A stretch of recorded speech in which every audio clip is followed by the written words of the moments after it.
Hello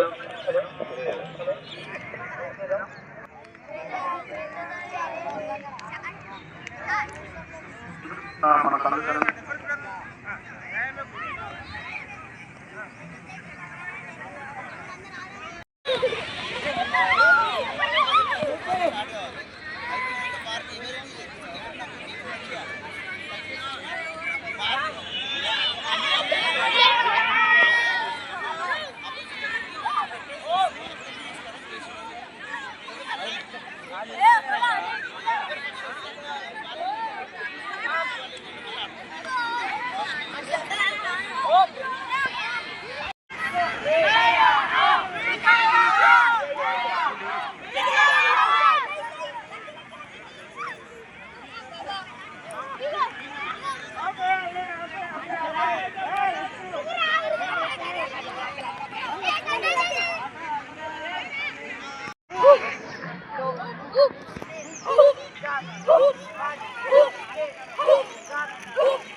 అందరు కూర్చోండి, అన్ని ఆపేసి కూర్చోండి.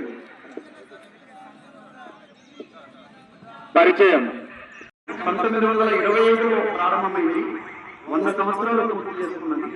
కానీ 100 సంవత్సరాల నుంచి రాష్ట్రీయ స్వయం సేవకులు పనిచేస్తున్నటువంటి ఏకైక పని ఏదైనా ఉంది అంటే అది సంఘ శాఖను నిర్వహించడం.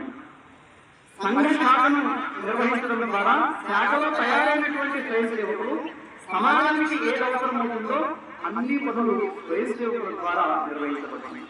కానీ రాష్ట్రీయ స్వయం సేవక సంఘ యొక్క ఎజెండా సింగిల్ ప్రోగ్రామ్ ఏదైనా ఉంది అంటే అది సంఘ శాఖ నిర్వహించడమే, వేరే ప్రోగ్రాం ఏం లేదు. రాష్ట్రీయ స్వయం సేవక సంఘం ఎక్కడ హర్తాలు చేయదు, ఎక్కడ ధర్నాలు చేయదు. రాష్ట్రీయ స్వయం సేవక సంఘం నిరంతరం నిర్వహిస్తున్నటువంటి ఏకైక కార్యక్రమం సంఘ శాఖను నిర్వహించడము. కాబట్టి ఈ సంఘ శాఖ ద్వారా సమాజంలో కావాల్సినటువంటి మార్పును మనం తీసుకురాగలుగుతాం. సంఘ శాఖలో మంచి వ్యక్తులు తయారవుతారు. తయారైనటువంటి మంచి వ్యక్తుల ద్వారా సమాజానికి ఏదైతే అవసరం ఉంటుందో ఆ అవసరాలన్నీ ఆ స్వయం సేవకులు పూర్తి చేస్తూ ఉంటారు. కానీ ఏకైక సింగిల్ ఎజెండా శాఖను నిర్వహించడమే రాష్ట్రీయ స్వయం సేవక సంఘము గత 100 సంవత్సరాలుగా చేస్తూ వస్తూ ఉన్నాం. ఏంటిది శాఖ కార్యక్రమం అంటే ఏంటిది? దీంట్లో ఉన్నటువంటి గొప్పతనం సంఘ శాఖ అంటే చాలా సహజంగా కనపడేటువంటి కార్యక్రమం. ఇప్పుడు డాక్టర్ కేశవరావు బలిరాంపే సదా వస్తలే అంటే సదా అంటే ఎల్లప్పుడూ ప్రతిరోజు ప్రతినిత్యము ఈ తల్లిని, ఈ మాతృభూమి, ఈ దేశాన్ని గుర్తు చేసుకునేటువంటి వ్యవస్థ ప్రపంచంలో కేవలం ఒకే ఒక దేశంలో ఉంది, అది భారతదేశంలో మాత్రమే ఉంది. డాక్టర్ని భారతదేశానికి ఉన్నటువంటి హిందువులందరికీ, ఈ దేశ ప్రజలందరికీ అందించినటువంటి ఒక గొప్ప వరం ఈ సంఘ శాఖ అనేటువంటి. ప్రతిరోజు ఏ దేశంలో లేదు, వాళ్ళ దేశం గురించి గుర్తు చేసుకోవడం, వాళ్ళ దేశం గురించి ఆలోచించడం, ఏ దేశంలో ఇటువంటి వ్యవస్థ లేదు, కేవలం భారతదేశంలో మాత్రమే ఉంది. ఇది డాక్టర్ని మనకు అందించినటువంటి ఒక గొప్ప వరము, గొప్ప వ్యవస్థ ఈ సంఘ శాఖ.